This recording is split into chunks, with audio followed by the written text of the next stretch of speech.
मेरे जिगरी दोस्तों, जय हिंद। एकेडमी फॉर एजुकेशन में आपका स्वागत है।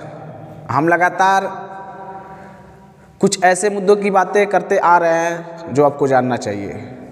तो सीधी बात नो बकवास में हम बात करेंगे 3 टॉपिक पे।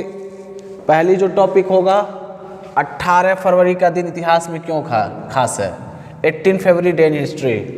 दूसरा टॉपिक जो मेरा होगा कोविड-19 से भारत में जीवन प्रत्याशा में गिरावट किस आधार पर हुई, और इसके अलावा दुनिया में भी गिरावट हुई कि नहीं इसके बारे में बात करेंगे। और तीसरा जो टॉपिक होगा उपग्रह संचार के बारे में बात करेंगे, जिसे कहा जाए सैटेलाइट कम्युनिकेशन।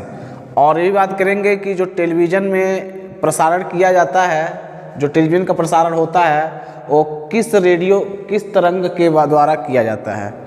तो इसी के अलावा हम बात करते हैं। तो चलिए बात कर लेते हैं 18 फरवरी का दिन इतिहास में क्यों खास है।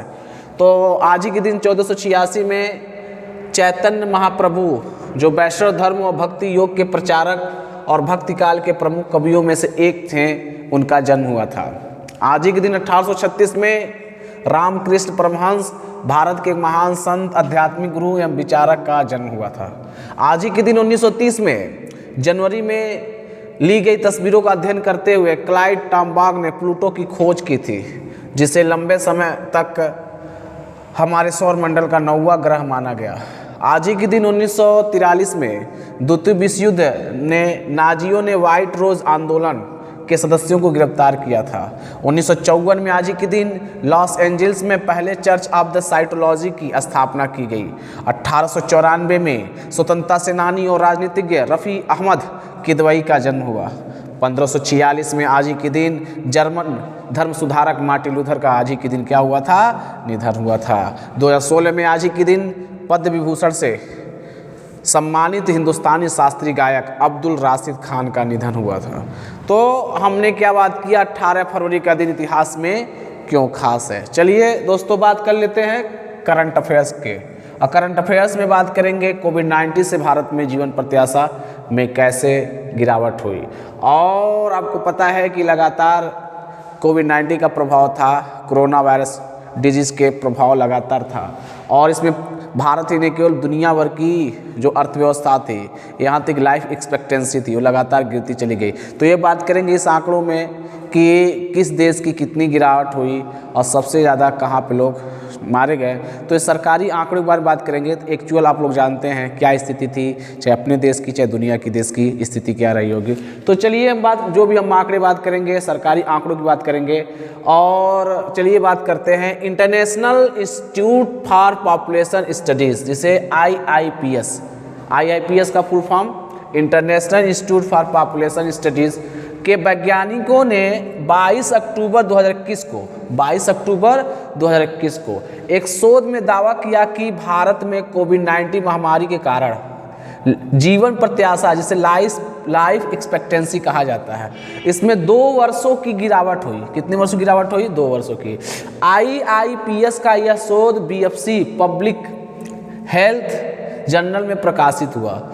ये बताया गया कि 2019 में जो मेल का जो आयु था ये 69.5 वर्ष था, जबकि फीमेल का कितना था? 72 वर्ष।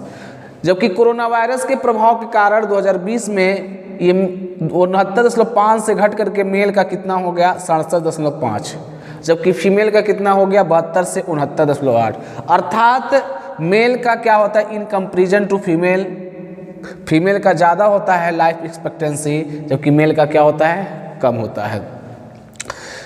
भारत की जीवन प्रत्याशा वर्ष 2019 में जन्म लेने वाले बच्चों के लिए 69 वर्ष 4 मास थी, जो वैश्विक जीवन प्रत्याशा से 72.81 से कम है। मतलब पूरी दुनिया की बात किया जाए तो 72.81% एक औसत आयु है। अब भारत का कितना है? 69 वर्ष 4 महीने है। भारत में जीवन प्रत्याशा में तुलनात्मक गिरावट लगातार आती आ रही है। जीवन की अवधि में असमानता की लंबाई पर फोकस, जो बताया गया कि 35 वर्ष से 69 वर्ष आयु के पुरुषों पर कोविड-19 का सबसे ज़्यादा प्रभाव दिखा भारत में। स्पेन में सर्वाधिक प्रभाव दिखा था। 145 देशों के एक सर्वे में बताया गया, और इस सर्वे करने वाली कौन थी? Global burden of the disease study report में बताया गया कि लाइफ एक्सपेक्टेंसी सबसे ज़्यादा कम किस देश की हुई थी? वो स्पेन का हुआ था। कितना हुआ था? 2.28 वर्ष। केंद्रीय स्वास्थ्य बात करते भारत में, केंद्रीय स्वास्थ्य मंत्रालय भारत सरकार के आंकड़ों के अनुसार 2020 से अब तक कोविड-19 के कारण भारत में 4.5 लाख लोगों की मृत्यु हुई। ये तो सरकारी आंकड़े थे, लेकिन इसकी आंकड़े की संख्या क्या है, लगातार बढ़ती जा रही है। तो 2010 में जीवन प्रत्याशा ही जैसी थी, लेकिन बात किया जाए कि 2010 में जो जीवन प्रत्याशा उस समय थी भारत की और आज की तुलना में 10-11 साल हो गए, वही जीवन प्रत्याशा आज भी है। तो अभी भारत को क्या करना है, बहुत ज़्यादा प्रयास करना है जिससे लाइफ एक्सपेक्टेंसी को बढ़ाया जाए। द्वितीय विश्व युद्ध के बाद औसत आयु में सबसे बड़ी गिरावट जो है इस समय कोरोना वायरस के प्रभाव के कारण हुआ। इंटरनेशनल जर्नल ऑफ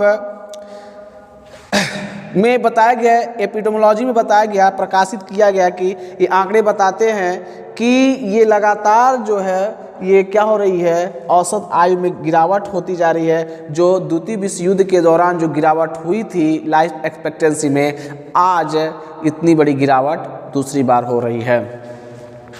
अब बात कर लेते हैं इसके अलावा उपग्रह संचार मतलब सैटेलाइट कम्युनिकेशन के लिए रेडियो तरंगों का उपयोग, तो इसके बारे में हम आगे बात करते हैं। भारत के संदर्भ में महिलाओं की जीवन प्रत्याशा कितनी है, 70.7 वर्ष है, जबकि पुरुषों की जीवन प्रत्याशा कितनी है, 68.2% है। महारजिस्ट्रार एवं जनगणना आयुक्त कार्यालय भारत सरकार द्वारा एक औसत आयु निकाला गया है। बताया गया है कि भारत में जो 69.4 औसत आयु है, कितना है, 69.4 औसत आयु है, जबकि आंध्र प्रदेश में 70 वर्ष है, असम में औसत आयु कितना है, 66.9 वर्ष है, बिहार में 69.1% है या 69.1 है, और पंजाब में 72.7 वर्ष है, महाराष्ट्र में 72.5 वर्ष है, उत्तर प्रदेश में 65.3 वर्ष है। कितना है, उत्तर प्रदेश में 65.3 वर्ष। सबसे कम जो है छत्तीसगढ़ में है, सबसे कम कहाँ है, छत्तीसगढ़ में 63.7, और केंद्र शासित प्रदेश में बात किया जाए सबसे अधिक 73.8 प्रदेश है,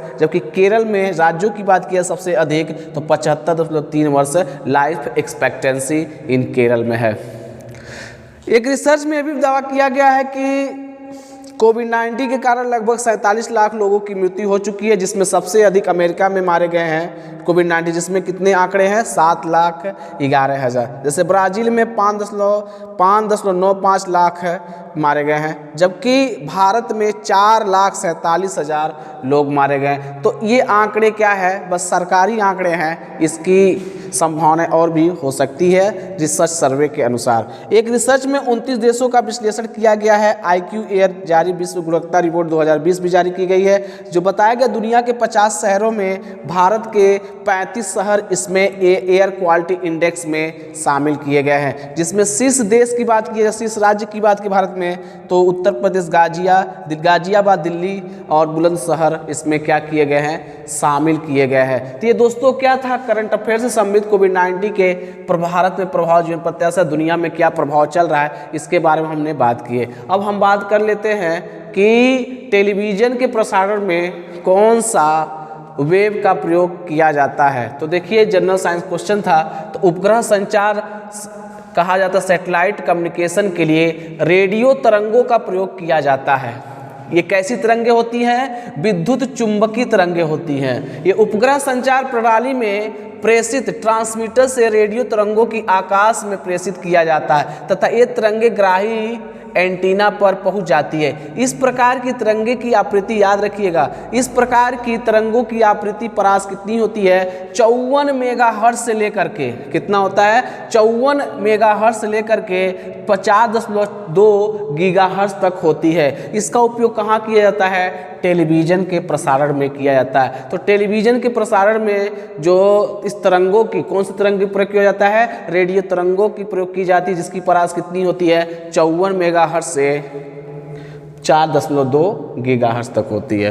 तो दोस्तों हमने 3 टॉपिक की बात किए थे कि आज मतलब 18 फरवरी का दिन इतिहास में क्यों खास है। इसके वाला बात की है कोविड-19 से पूरी दुनिया में, भारत में जीवन प्रत्याशा में कितनी गिरावट आई है। इसके अलावा ये बात की है कि उपग्रह संचार के बारे में कुछ इंपॉर्टेंट फैक्ट की बात की है। यही वीडियो समाप्त होता है, मिलेंगे कल। Thank you very much.